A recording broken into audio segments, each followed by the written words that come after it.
Sa tanan. So we are the Laban team or Team Laban. With this team kay, we are the white color in Hebrew, that's Laban. And what our flag means. When we said white, it symbolizes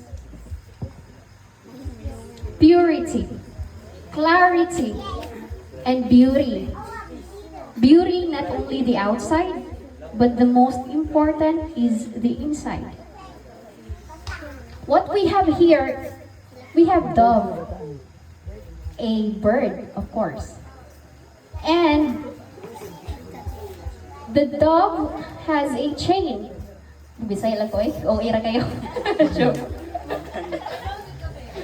So, kung siya, kaning, nasa chain, ang ubos niya is dagko kayo na chain. Then, pag apat niya dire is broken. Nga nung na-broken siya because of the Torah, Ark of Covenant.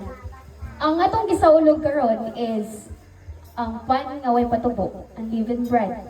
Kinsay nakahinumdom unsay sulod sa Ark of the Covenant? Anyone? Yes? Yes, correct. Another.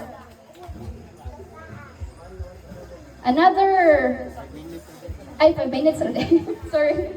So, na dito ang kuan kaning sungkod ni Aaron as well as ang pan nga way patubo. So, naglambigit pud ni siya sa atong feast nga gi-celebrate karon. And ang dove na siya freedom.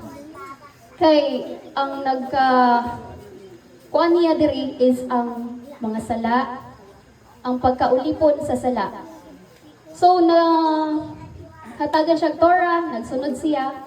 Then ang diri is gagmay siya, guys, sorry. Ako lang explain. Sheep ni siya or mga karnero, then nag-represent ni siya sa Messiah, which is purity as well.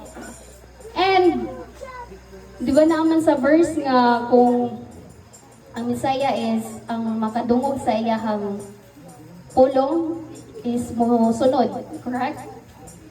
And then ang kani is ang mga nangawala pud ni nga iyahang gipangita. Nangawala nga karnero. So all of this kuan kaning pwede.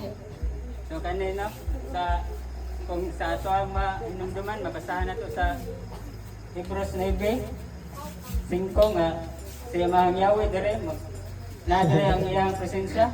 So mao ni among gidrawing dinhi ang usa ka salampati gay sumala sa katong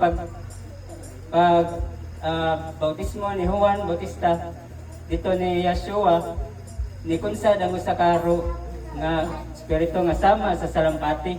So mao ni mao gi-drawing dinhi tungod kay siya nagarepresenta diha sa presensya sa arka sa kasabutan. O dinhi ato asang kung makakuan mo nga gagmay lang ni kay ang siya pagapangitaon. So mao ni siya gipangita siya ni Yeshua tungod kay mas ikuan pa ang kanang kuan ba katong nawala ba kay bisan sa importante kayo na sa kuan iyahang kanon dinhi sa atong kuan Torah nagrepresenta diha sa kuan sa masagingon ganiha nga na diha sulod sa arka sa kasabutan ang kuan katong sungkod ni Aaron nga natubuhan og mga buwak katong mga